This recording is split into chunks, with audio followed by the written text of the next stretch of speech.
Get out. We want our space. Her words sliced through me like a knife. My own daughter-in-law in the house I still owned. My son, my only child, just stood there saying nothing. That moment changed everything. Sometimes betrayal comes from those closest to us. This is my story of deception, heartbreak, and finding the courage to reclaim my life at 78.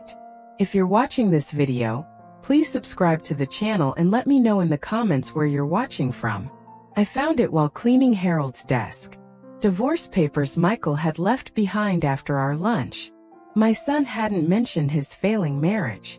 Yet there it was, evidence of his crumbling world. I stared at my reflection in the antique mirror Harold had given me on our 40th anniversary, noting how the past year had etched deeper lines around my eyes. "Mom, sorry I'm late," Michael said, rushing through the front door of my Victorian home in Westbrook. At 52, his hairline had receded like Harold's, but his eyes still had that boyish sparkle. "Work was insane today." "It's fine, dear. Lunch is still warm." I hugged him, hiding what I knew. If he wanted to tell me, he would. Over chicken pot pie, his favorite since childhood, Michael finally broke. "Mom, Vanessa and I have been seeing each other for a few months now." I nearly choked on my water. "Catherine's daughter, Vanessa Taylor. I know it seems sudden after the divorce, but we reconnected at that charity event last year." His eyes lit up in a way I hadn't seen since his college days. "She's changed, Mom. I remembered Vanessa as a child. Beautiful but entitled, always demanding attention. Catherine had always made excuses for her daughter's behavior. Now in her late 40s, Vanessa had been through 2 marriages already. I'm happy if you're happy," I lied, because that's what mothers do. 3 months later, they were engaged. 6 months after that, I found myself hosting their engagement dinner in my dining room, watching Vanessa parade around my home, eyeing my antiques like items on an auction block. "This chandelier must be worth a fortune," she commented, staring up at the crystal fixture Harold had installed himself. "It's not about the value," I replied. "It's about the memories." After dinner, Michael pulled me aside. "Mom, I need to tell you something. We've been looking at apartments, but with the economy and my investments tanking." He couldn't meet my eyes. "What is it, Michael?" "We're struggling financially. I lost almost everything in that tech crash." Before I could respond, Vanessa appeared, wrapping herself around my son's arm. "Your mother doesn't need to worry about our problems." That night, as I lay in bed thinking about Michael's situation, I made a decision that would change everything. I owned several investment properties Harold and I had purchased during his successful career as a corporate attorney. The colonial house on Maple Street was sitting empty. The next morning I called Michael. "I have a solution for your housing situation," I said. "The colonial on Maple Street. You and Vanessa can live there as long as you need." His voice caught. "Mom, we couldn't." "I insist. The property is just sitting there." I paused, choosing my next words carefully. "I'll keep it in my name since it's part of my retirement plan, but it's yours to live in." When we met at the property later that day, I handed Michael the keys.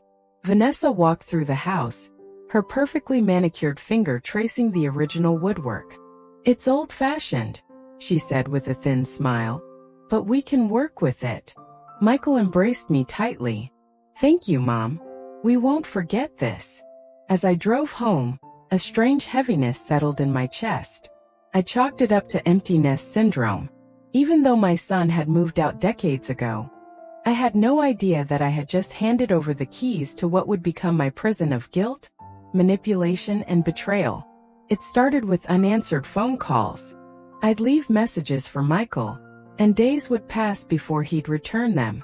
When I'd invite them for Sunday dinner, a tradition in our family for decades, there was always an excuse. Work commitments, previous engagements, Vanessa feeling under the weather. I kept a small leather-bound journal, a habit I developed during my years as a school principal. Tuesday, called Michael about dinner this weekend. Vanessa answered, said they were busy. Thursday, left another message. No response yet. I wasn't keeping score. I was trying to convince myself I wasn't imagining the growing distance. One Wednesday afternoon, I prepared Michael's favorite lasagna and drove to their house. My house, technically. I rang the doorbell, balanced the still warm dish in my hands and waited. Vanessa answered, her smile faltering when she saw me standing there. "Eleanor, this is unexpected." She opened the door reluctantly. "I thought you might enjoy a home-cooked meal," I said, stepping inside. The house looked different. The antique side table that had been in the entryway was gone, replaced by a sleek, modern console that didn't fit the colonial architecture. Michael emerged from his home office, surprise evident on his face. "Mom, we weren't expecting you. I was in the neighborhood and thought you might like some lasagna." My voice sounded unnaturally cheerful, even to my own ears. "That's thoughtful," Vanessa said, taking the dish from my hands with a forced smile. "We actually just ordered takeout, but we can save this for tomorrow." I followed them into the kitchen, noticing more changes. The vintage cabinet pulls had been replaced with stainless steel handles, and the warm cream walls were now stark white. While Michael excused himself to finish an email, I heard Vanessa in the hallway, her whispered words carrying into the kitchen.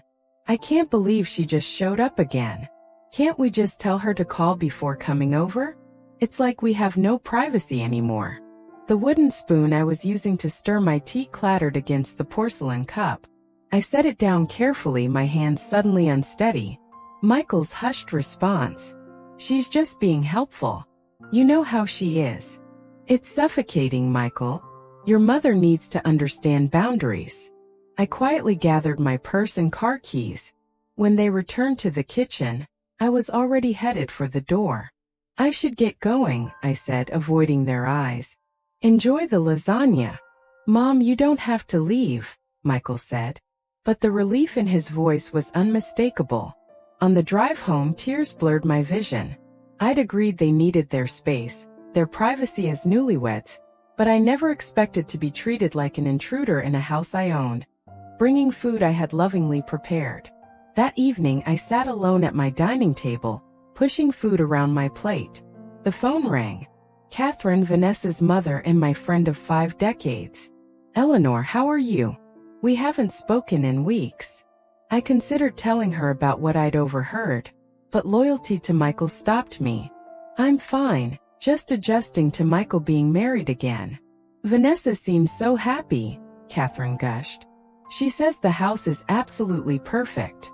I nodded, forgetting she couldn't see me. "Yes, it's a lovely home." After hanging up, I added a new entry to my journal. "Remember, they need their space. Call first next time." But the words felt like a surrender to something I couldn't quite name yet. Spring turned to summer, and with it, my relationship with Michael continued to wither like unwatered flowers. Our weekly phone calls became monthly. His visits, once reliable as clockwork, became rare events to be celebrated. When we did get together, I noticed a disturbing pattern. Vanessa dominated every conversation, often cutting me off mid-sentence. "So, I've been volunteering at the literacy center downtown," I began during one of our rare meals together. "Speaking of downtown," Vanessa interrupted, "Michael and I saw the most amazing modern art exhibition last weekend. You probably wouldn't have enjoyed it, Eleanor." Very avant-garde. Michael nodded, avoiding my eyes. The son who once asked for my opinion on everything from his college essays to his career choices now seemed unable to form independent thoughts in his wife's presence. November brought Thanksgiving, and I spent days preparing. I polished the silver that had been in Harold's family for generations, set the table with my best china, and cooked all of Michael's favorites. They arrived an hour late. Vanessa swept in, wearing a designer outfit that seemed excessive for a family dinner, her eyes scanning my home critically. "This place is exactly the same," she said, running a finger along the mahogany sideboard. "Don't you ever think about updating, Eleanor? All these antiques make it feel like a museum." I forced a smile. I find comfort in familiar things. During dinner, Vanessa dominated the conversation with stories about their social circle, people I'd never met, and events I hadn't been invited to. As I served pumpkin pie, Harold's recipe, Vanessa set down her fork and fixed me with a direct stare. Frankly, Eleanor, a house this size for a person of your age, it seems dangerous and wasteful. The room fell silent. Even the grandfather clock in the hall seemed to hold its breath. I managed just fine, I replied, my voice steady despite the knot forming in my throat. There are some lovely retirement communities in Lexington, she continued. Very upscale. You'd be around people your own age. I'm not ready for that yet. Well, no one is ever ready to admit they're getting older. She laughed as if she'd said something witty. But really, what are you going to do with all these antiques and heirlooms? I've always planned to pass them down to Michael, I said, looking at my son, who suddenly became very interested in his pie. Vanessa waved her hand dismissively. We don't need to clutter our space with old things. They probably aren't worth much anyway. Michael cleared his throat, but said nothing to defend the family treasures he once admired, or the mother who had preserved them for him. After they left, I noticed my grandmother's diamond brooch was missing from the display cabinet in the living room. It had been there that morning when I dusted. I searched everywhere, telling myself I must have misplaced it, refusing to consider the alternative. That night, I wrote in my journal, missing diamond brooch, also missing the son who would have once helped me search for it. My 79th birthday dawned bright and clear. I made coffee and checked my phone, expecting at least a message from Michael. Nothing. By noon, I'd received calls from several friends, including Patricia, my former colleague, but silence from my only child.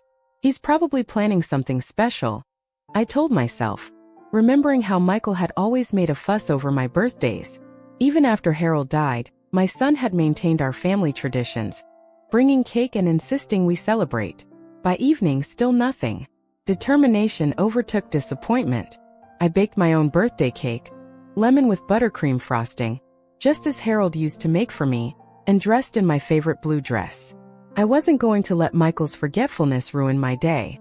I drove to their house, my house, with the cake on the passenger seat. As I turned onto Maple Street, I noticed several cars parked outside. Lights blazed from every window, and I could hear music playing. Confused, I approached the front door and rang the bell. The sound of laughter abruptly stopped. Footsteps approached and Michael opened the door, his expression changing from festive to horrified in an instant. Mom, what are you doing here? I stood frozen, the cake suddenly heavy in my hands. Behind him, I could see a dining room table set for a dinner party, champagne glasses glinting under the chandelier. It's my birthday, I said, the words sounding small and pathetic. Vanessa appeared beside him, glass in hand. Eleanor, what a surprise. Her voice was artificially bright. Oh dear, is it your birthday? We had no idea. Through the doorway, I spotted Catherine among the guests. Her expression a mixture of embarrassment and pity. Our eyes met briefly before she looked away.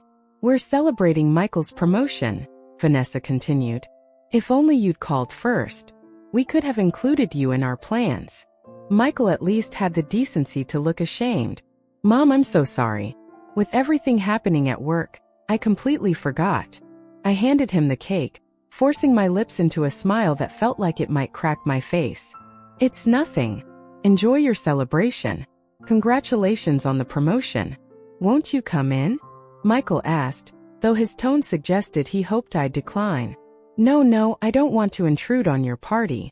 I just thought. My voice trailed off. What had I thought?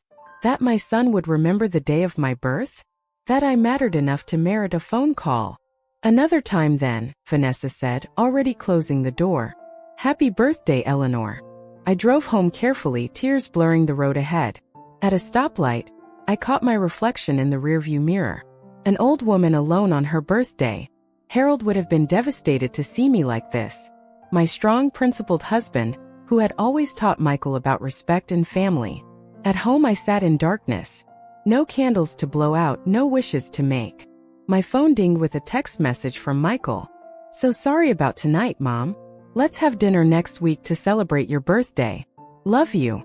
I didn't respond. Instead, I opened my journal and wrote, Today I turned 79. Today, I also realized that in my son's new life, there is no room for his mother.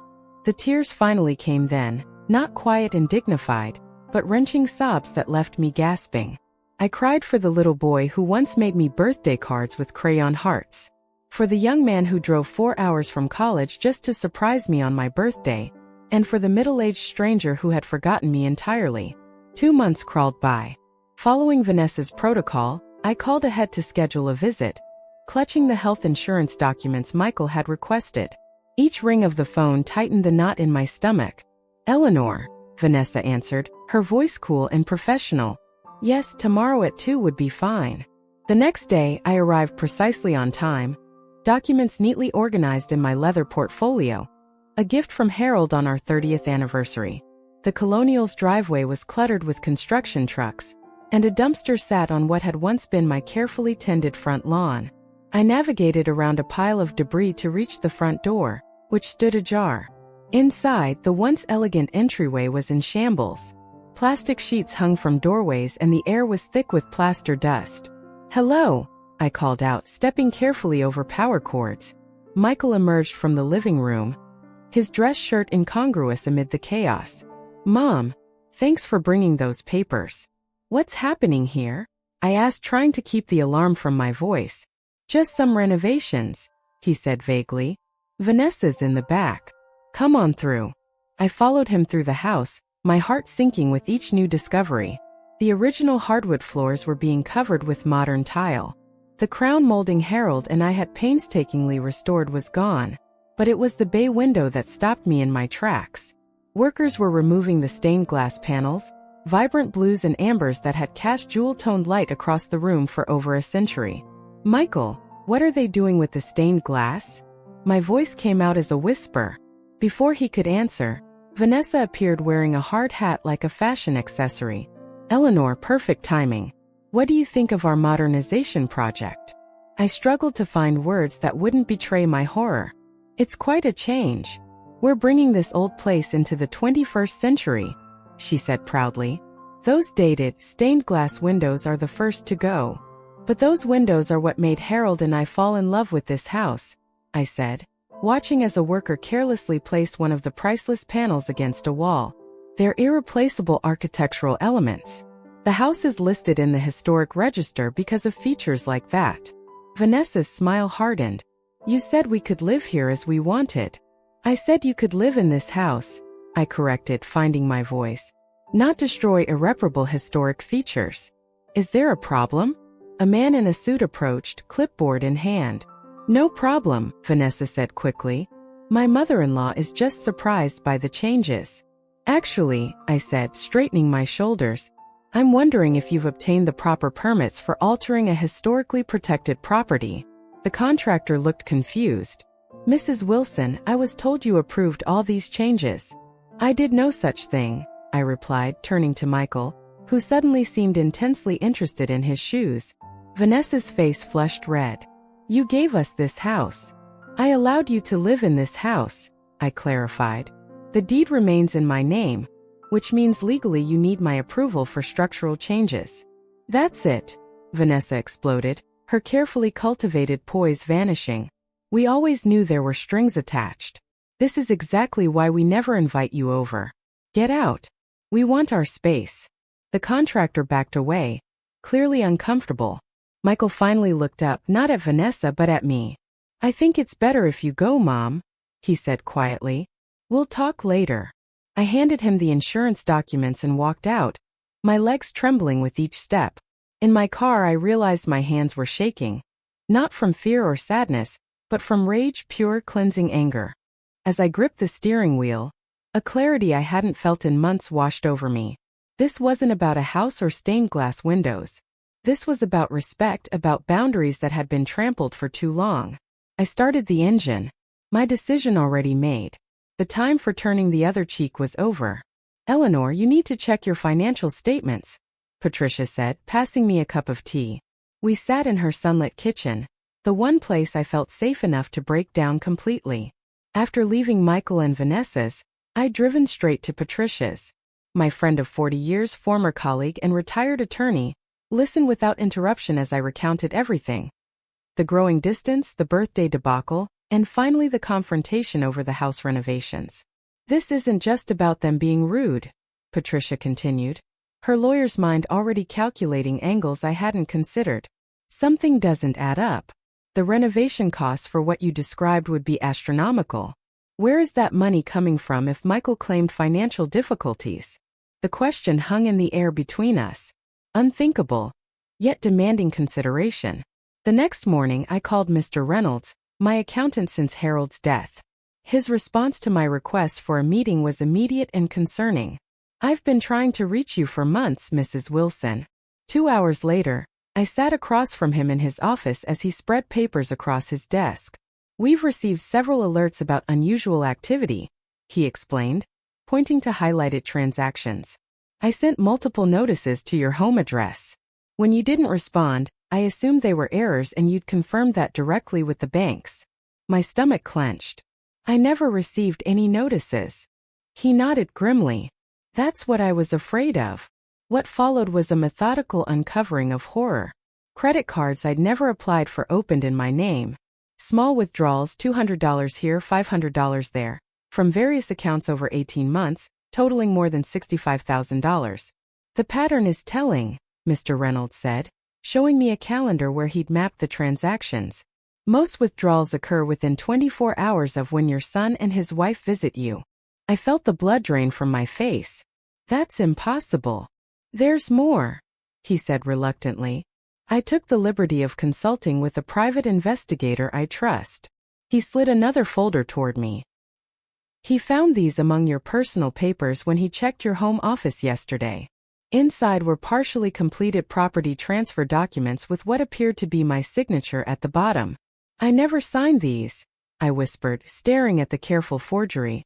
The investigator believed you'd want to know immediately. Mr. Reynolds' voice was gentle but firm. Do you recall your son asking you to sign anything recently? A memory surfaced. Michael at my kitchen table 3 weeks earlier. A stack of papers between us. These are just insurance forms, Mom. Sign where I've marked while I take this call. I'd signed without reading, distracted by an urgent call from Catherine about her husband's health. What do I do? My voice sounded strange to my own ears. First, we secure your assets, Mr. Reynolds said decisively. Then we document everything. You'll need to decide if you want to pursue criminal charges. Criminal charges against my only child. The words seemed to belong to someone else's nightmare. As Mr. Reynolds outlined security measures, a thought surfaced through my shock. Harold would be heartbroken but not surprised. He'd always worried about Michael's lack of financial discipline, his tendency to be influenced by stronger personalities. One more thing, Mr. Reynolds added, closing the folders. The investigator noticed your mail appears to have been tampered with.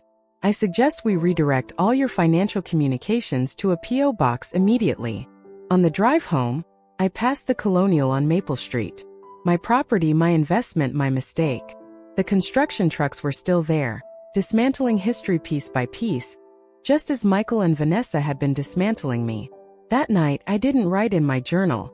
Instead, I opened my safe and removed Harold's pocket watch, the one possession he'd asked me to keep close. Inside the case was his favorite quote, inscribed in his careful handwriting. Courage is not the absence of fear, but the triumph over it. For the first time in months, I slept without tears. The market is surprisingly strong right now, Richard, my real estate broker, explained as we sat in his office. Properties in historical districts are particularly desirable. 3 days had passed since my meeting with Mr. Reynolds. 3 days of careful planning, of quiet rage, of rediscovering my backbone, the one I'd worn proudly during 30 years as a school principal, but had somehow misplaced in widowhood. I want a discreet sale, I explained. Private listings only, serious buyers. Richard nodded, making notes. And the current occupants? My lawyer will handle the notification requirements. Mr. Goldstein had been clear. As the legal owner with no formal rental agreement in place, I needed to notify the occupants of my intent to sell, but I wasn't obligated to offer them first refusal or detailed timelines. May I ask what prompted this decision? Richard's eyes were kind behind his glasses. We'd known each other since he sold Harold and me our Victorian home decades ago. Let's just say I'm simplifying my investment portfolio, I replied, the half-truth bitter on my tongue. That afternoon I made 2 more appointments. one with the bank to secure new accounts that only I could access, and another with an art teacher. If I was rebuilding my life at 79, I might as well explore the watercolor painting I'd always wanted to try. The formal notification letter to Michael and Vanessa went out the next day, certified mail with signature required, exactly as Mr. Goldstein had advised. The language was straightforward. This letter serves as official notification that the property at 247 Maple Street may be listed for sale. Further information will be provided as it becomes available. I imagined Vanessa's face when she opened that envelope. The thought brought me no joy, only a grim satisfaction that I was finally taking action. Meanwhile, the financial specialist hired by Mr. Reynolds documented each unauthorized transaction, building a case that could be presented to authorities if needed. The evidence was overwhelming. My identity had been used to open 3 credit cards. My accounts had been systematically drained in small increments. My mail had been intercepted to hide the evidence. All roads led to Michael and Vanessa. That Friday, I attended my first watercolor class at the community center. Surrounded by fellow seniors, I dipped a brush into azure blue and made my first tentative stroke across the paper. The color bloomed and spread, unpredictable and beautiful. "That's it," encouraged the instructor, a gentle woman with silver hair. "Don't try to control it completely. Water has its own ideas." I thought about how I tried to control everything after Harold died. My grief, my loneliness, my fear of being a burden to Michael. How that control had become a kind of surrender to Vanessa's manipulations. Michael's distance. No more. That evening Patricia called. "How are you holding up?" "I'm painting," I said, surprising both of us with a small laugh. "Terribly, but I'm painting. Eleanor Wilson, artist." "I like it." Her tone shifted. "Any response to the letter?" "Not yet." "Brace yourself," she warned. "People like Vanessa don't give up easily." Patricia was right. The next morning my phone rang. Catherine's number. Eleanor. Her voice was strained. "Vanessa just called me very upset. She said you're selling their house without warning." "That can't be right." "It's my house, Catherine," I replied calmly. "And they received formal notification yesterday. But they've made it their home. They've invested so much in renovations. Unauthorized renovations to a property they don't own." Silence stretched between us. Decades of friendship, suddenly thin as tissue paper. "Eleanor, are you sure you're thinking clearly?" Catherine finally asked. "Vanessa says you've been confused lately, forgetting conversations." Ice formed around my heart. So that was their strategy. Paint the widow as senile, incompetent to manage her affairs. "I've never been more clear-headed," I replied. "Perhaps you should ask your daughter about the credit cards opened in my name, or the $65,000 missing from my accounts." This time the silence had a different quality. "I need to go," Catherine said finally. I'll call you later." I hung up and stared at my half-finished watercolor, blue bleeding into purple, creating something entirely new at the edges. The first post appeared on a family support forum. "Worried about elderly mother-in-law being manipulated by unscrupulous advisors. How can we protect her assets from people taking advantage of her confusion?" Catherine forwarded it to me with a simple message. "Is this what I think it is?" It was Vanessa's opening salvo, carefully worded to avoid defamation, yet specific enough that anyone who knew us would recognize the situation from her distorted perspective. More posts followed on various platforms. In Vanessa's narrative, I was a confused elderly woman being coerced by financial vultures into selling property out from under my loving family. Michael was portrayed as the devoted son trying to protect his vulnerable mother, while respecting her independence. The comments were predictably sympathetic to Vanessa's version. "You might need to consider guardianship proceedings and document her confusion for the courts." I showed the posts to Mr. Goldstein, who merely raised an eyebrow. "Predictable and inadvisable," he commented. "She's creating a digital paper trail of her intentions." On Thursday evening my doorbell rang unexpectedly. Catherine stood on my porch looking uncomfortable. "May I come in? I think we need to talk." I led her to the living room where we'd shared countless cups of tea over 5 decades of friendship. Today I offered nothing. "Vanessa and Michael had a meeting with Dr. Sutton yesterday," she began without preamble. "The geriatric specialist?" She nodded, unable to meet my eyes. They're exploring options for evaluating your capacity to manage your financial affairs. Though I'd suspected as much from the online posts, hearing it confirmed sent a chill through me. I see, I said, surprised by how steady my voice remained. And what do you think about that, Catherine? She looked up then, her expression troubled. I don't know what to think anymore. Vanessa says you've been acting erratically, forgetting conversations, making accusations, but you seem perfectly fine to me right now. Perhaps because I am fine, I replied. Perhaps because the only thing that's changed is that I've stopped allowing them to take advantage of me. I offered Catherine the folder Mr. Reynolds had prepared. A timeline of the financial fraud with supporting documentation. She hesitated before taking it. I can't believe Vanessa would do something like this, she whispered, though her tone lacked conviction.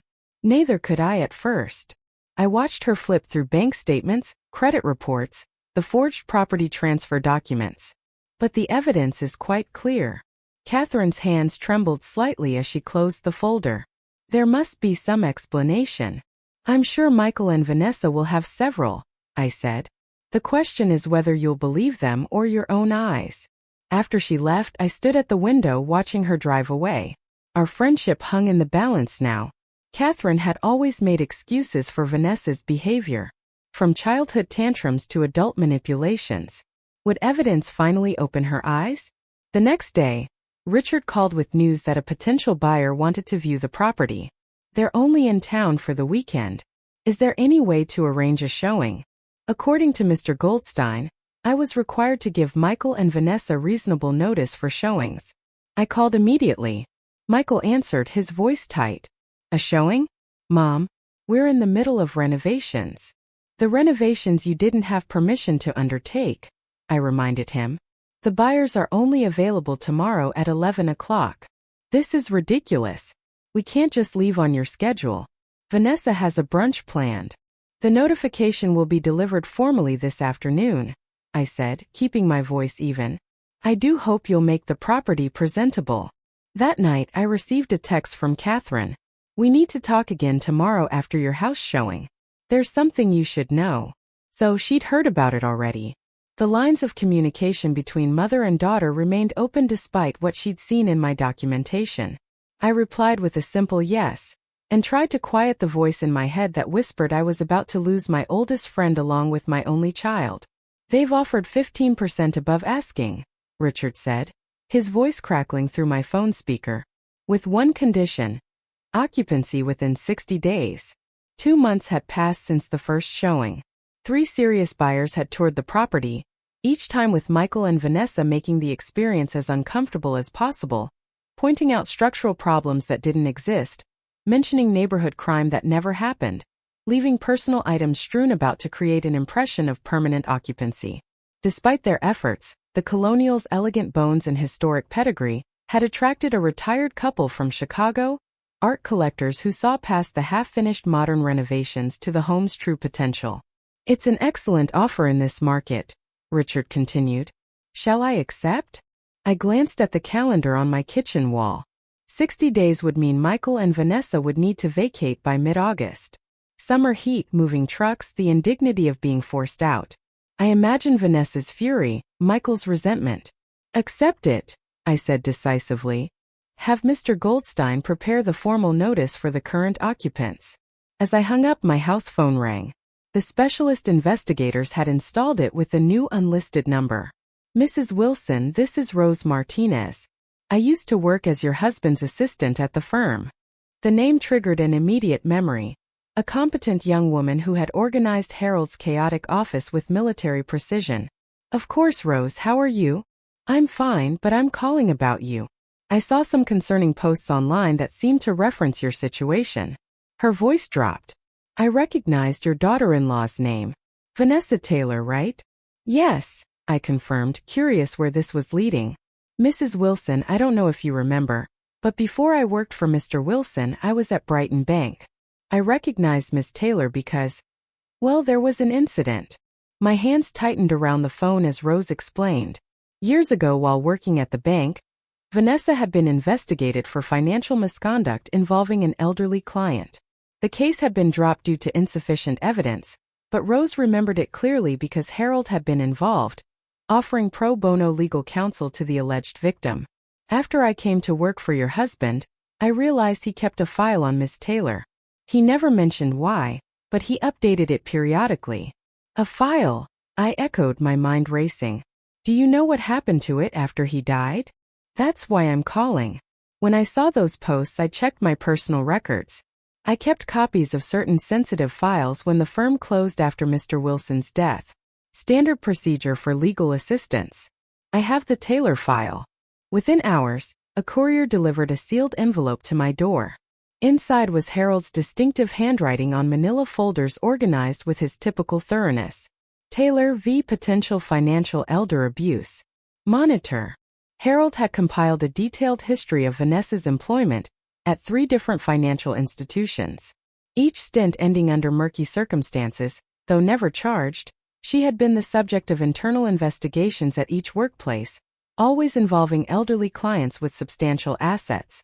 Most chilling was Harold's personal note dated 2 months before his death. Catherine's friendship with Eleanor complicates matters. However, should Viti ever become involved with the Wilson family finances, this file should be immediately provided to authorities. My hands shook as I read his warning from beyond the grave. Harold had seen what I hadn't. The pattern, the risk, the predatory nature behind Vanessa's carefully cultivated charm. He tried to protect me even after he was gone. I immediately called Mr. Goldstein to incorporate this new information into our strategy. His response was measured but optimistic. This establishes a pattern of behavior that strengthens our position considerably. That evening, as I worked on my latest watercolor, a sunset over the ocean that my instructor had praised, my phone lit up with a text from Catherine. Need to talk. It's important. Can I come over tomorrow? There's something you should know. I stared at those words for a long time, wondering what Catherine had discovered, what she now believed, whether our 50-year friendship could survive the truth about her daughter. Come at 2, I finally replied, setting down my brush and watching as the sun in my painting bled into the water, creating a horizon both beautiful and uncertain. I arranged 4 folders on the coffee table, each labeled in my neat, principal's handwriting: financial fraud, property documentation, Harold's file, and sale contract. They formed a square testimony to betrayal and resolution. The story of the past 2 years laid bare in documented evidence. The doorbell rang precisely at 3. I opened it to find not only Catherine as expected, but Michael and Vanessa as well. They were at my house when you texted, Catherine explained, looking uncomfortable. I thought it might be better to address everything together. The tension was palpable as I led them to the living room. Catherine's expression was troubled. Michael looked pale, and Vanessa wore the tight smile I'd come to recognize as her battle face. Mom, what's going on? Michael asked as they sat across from me. Catherine says you have something to discuss with all of us. Actually, I replied calmly, I believe Catherine had something to discuss with me first. Catherine straightened her shoulders. Yes, I've been doing some investigating since our last conversation. She glanced at Vanessa, whose smile had vanished. I found some inconsistencies in what I've been told. Mother, we already discussed this, Vanessa interrupted. Eleanor is confused about many things lately. That's why we're concerned. I remained silent, watching the dynamic between mother and daughter. Something had shifted. Catherine no longer nodded along with Vanessa's assertions. I spoke with Diane Miller yesterday, Catherine continued, addressing me directly. You remember my cousin who works at First National? She helped me understand some banking procedures that didn't make sense in your documents. Vanessa stood abruptly. This is ridiculous. We came here because Catherine said you wanted to discuss the house situation reasonably, not to be ambushed with more false accusations. I finally spoke, my voice steady. Please sit down, Vanessa. No one has accused you of anything yet. The yet hung in the air between us. Michael shifted uncomfortably. Mom, be reasonable, he pleaded. We've invested thousands in renovating the Colonial. You can't just sell it out from under us. Invested thousands you claimed not to have when I offered you the house, I observed. Curious, isn't it? I opened the first folder and placed a bank statement before them. This shows withdrawals from my accounts totaling $65,000 over 18 months. Withdrawals that coincide precisely with your visits to my home. Michael blanched. That's not possible. The second folder contains a property transfer document with my forged signature. I continued, opening it. A document you asked me to sign, Michael, claiming it was for insurance purposes. I never. He began, then stopped, looking at Vanessa. I opened the third folder, removing Harold's file. And this is perhaps the most interesting. My late husband kept detailed records of Vanessa's history of financial misconduct at 3 different banks, all involving elderly clients. Vanessa lunged for the file, but Catherine caught her arm. Stop it. Just stop, Vanessa. You're believing this senile old woman over your own daughter? Vanessa hissed. What I believe, Catherine replied evenly, is the evidence I've seen with my own eyes, the pattern I've ignored for too long. The room fell silent as Catherine turned to me, tears in her eyes. After our last conversation, I contacted Vanessa's former employers. They couldn't tell me much. Confidentiality agreements, but their silence was telling. Then I found records of payments from our family account to 3 different people over the years. Settlements, Eleanor. My husband and I paid to keep Vanessa's indiscretions quiet. Vanessa's face contorted with rage. You had no right to dig through Dad's financial records. I had every right, Catherine replied. They're my records too. I opened the final folder and placed the sale contract on the table. The Colonial has been sold. The new owners take possession in 60 days. You can't do that. Vanessa shrieked. We'll fight this in court. We'll have you declared incompetent. With what evidence? I asked quietly. The testimonial of a woman with a documented history of financial elder abuse, or perhaps my confused son who can't explain how renovations were funded or why his signature appears on credit card applications in my name. Michael stared at the documents spread before him, the color draining from his face. I didn't know, he whispered, looking up at me with the eyes of the little boy I once knew. Mom, I swear I didn't know about the accounts. For the first time I saw doubt flicker across Vanessa's perfect facade. Perhaps not all of it, I acknowledged. But you knew enough, Michael. You chose to look away rather than stand up for your mother. You chose comfort over integrity. The grandfather clock in the hallway chimed 4 times, marking the hour and the end of deception. In the silence that followed, I saw my son clearly for the first time in years. Not the idealized image I'd clung to, but the flawed man who had failed both of us. What happens now? Catherine finally asked. Now, I said, gathering the folders. We each make our choices. The legal document before me was straightforward. In exchange for my agreement not to pursue criminal charges, Vanessa would relinquish any claim to my property and assets, acknowledge the unauthorized use of my identity, and agree to no further contact. It's a generous offer, Mr. Goldstein observed. More generous than I would advise, frankly. I'm not interested in seeing my son's wife in prison, I replied. I just want this chapter closed. 3 weeks had passed since the confrontation in my living room. 3 weeks of careful negotiations through attorneys, of long conversations with Catherine as we rebuilt our friendship on honesty rather than loyalty, of silence from Michael. The day after our confrontation, he had moved out of the Colonial into a small apartment downtown. His divorce filing made the local papers, a minor scandal in our social circle, but nothing compared to what would have happened had I pressed charges.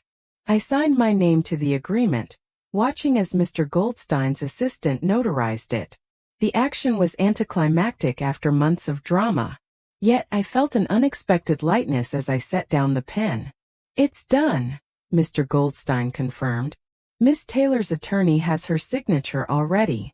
This resolves all outstanding issues between you, except of course the most significant one. My relationship with my son.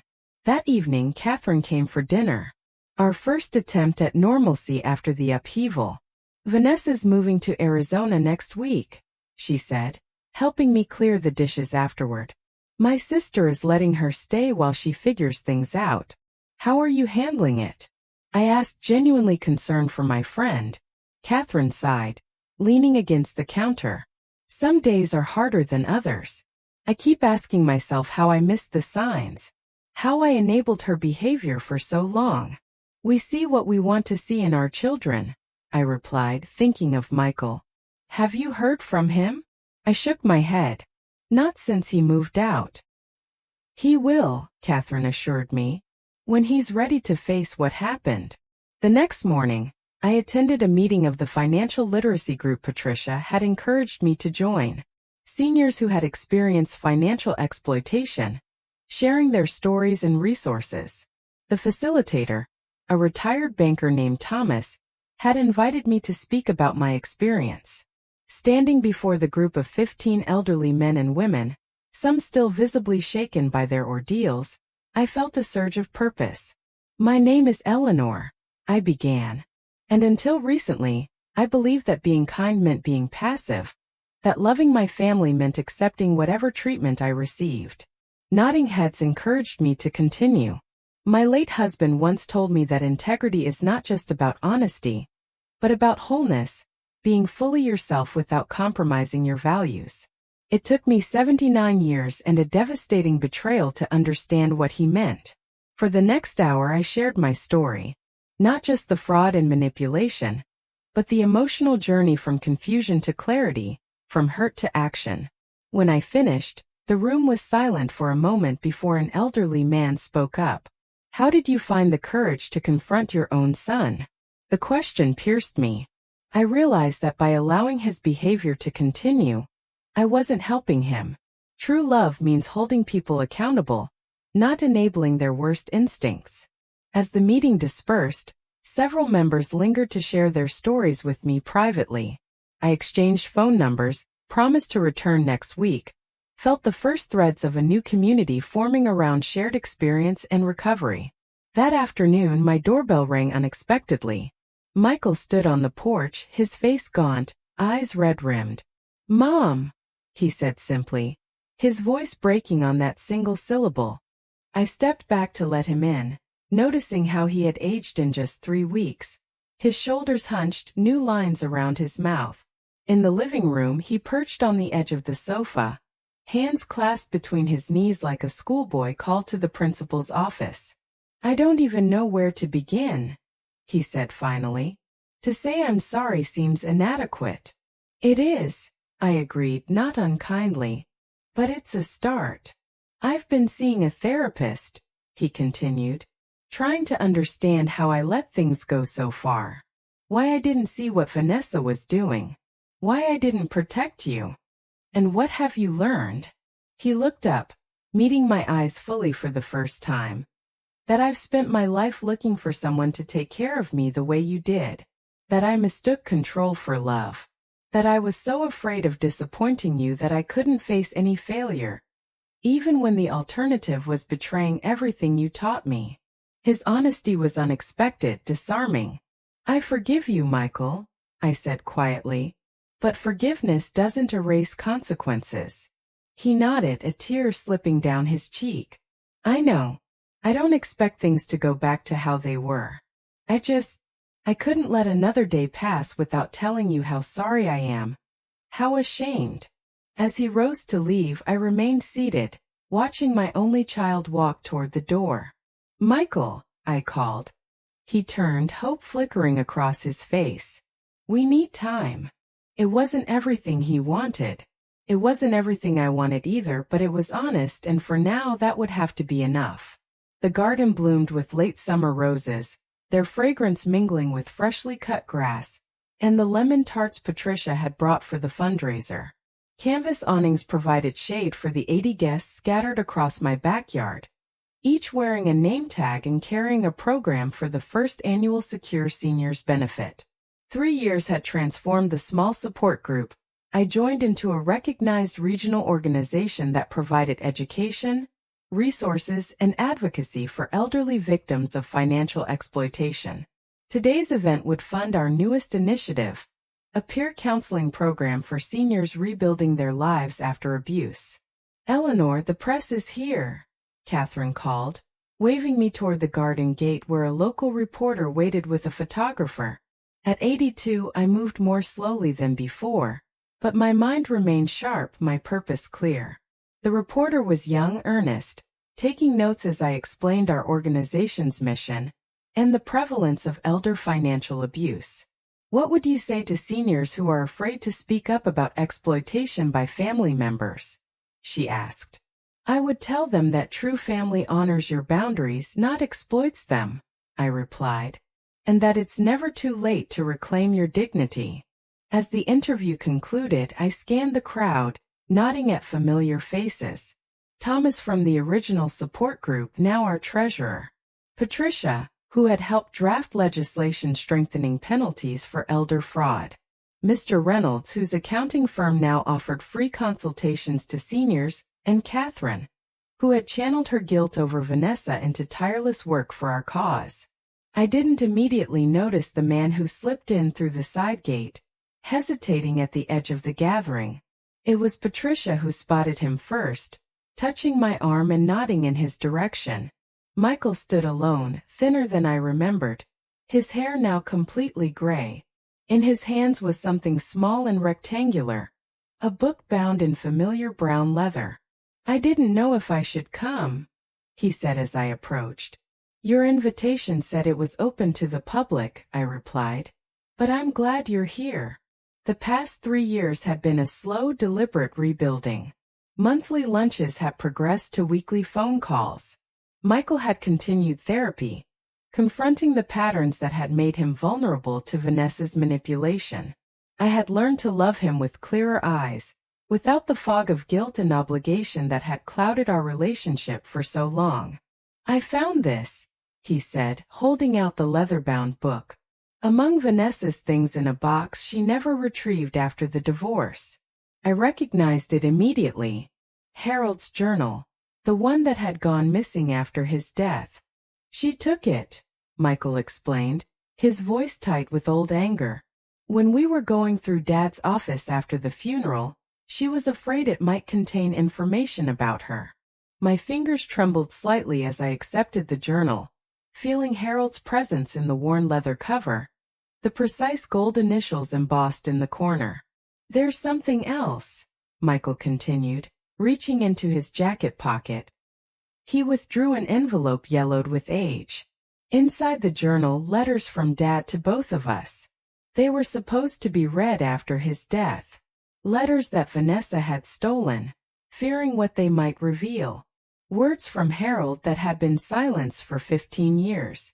I haven't read yours, Michael assured me, but mine. His voice broke slightly. He knew, Mom. Somehow he knew I would struggle after he was gone. He warned me to value integrity over comfort, to remember that true wealth isn't measured in possessions. A lesson Michael had learned the hardest way possible. Around us, the fundraiser continued. Strangers and friends united by common purpose. The organization that had grown from my personal pain, now helping dozens of seniors reclaim their lives. Would you like some lemonade? I asked, nodding toward the refreshment table. Patricia brought those lemon squares you always liked. It was a small invitation, insignificant compared to the breach that had separated us. Yet, as Michael nodded and fell into step beside me, it felt like the closing of a circle. We joined a table where Catherine sat with Thomas and his wife. Introductions were made. Conversation flowed. Michael listened intently as Thomas described our latest initiative, offering suggestions from his experience as a project manager. You should come to our next planning meeting, Catherine suggested. We could use someone with your organizational skills. Michael glanced at me, questioning. It's a good idea, I agreed. If you're interested. As afternoon faded toward evening and guests began to depart, I found myself alone on the patio with Harold's journal in my lap. The letter Michael had given me remained unopened beside it. The garden was quiet now, Just the distant sounds of cleanup crews and Patricia directing volunteers. I opened the envelope carefully, unfolding pages in Harold's distinctive handwriting. "My dearest Eleanor," it began. "If you're reading this, I am gone, but my love for you remains. My greatest wish is that you and Michael will honor what truly matters. Not the houses or investments we've accumulated, but the integrity with which you live." Tears blurred the words. But I continued reading Harold's final guidance, his hopes for us, his faith in my strength. In the final paragraph he wrote, "Remember that it's never too late to begin again, to stand firmly in your truth, to create a life that reflects your values rather than others' expectations." I closed the letter as the setting sun cast long shadows across the garden. Harold had been right, as he so often was. It wasn't too late. Not at 79 when I'd finally stood up for myself. Not at 82 as I helped others do the same. "Mom!" Michael appeared at the patio door. "Need any help with these last tables?" "That would be nice," I said, tucking the letter into the journal and rising to stand beside my son. As we worked together in companionable silence, I thought about the long journey that had brought us here. The betrayal and pain, yes, but also the clarity and purpose that had emerged from it. I thought about the colonial house, now lovingly restored by its new owners, who had reinstalled vintage stained glass windows similar to the originals. I thought about Vanessa, who, according to Catherine, was working at a resort in Arizona, still searching for shortcuts to security. Mostly, I thought about the words I now shared with every senior who came to our organization looking for help. Life is too long to carry resentment and too short to waste on people who don't recognize your worth. It had taken me 82 years to fully understand that truth. But as Harold would say, better late than never. Thanks for listening. Don't forget to subscribe and feel free to share your story in the comments. Your voice matters.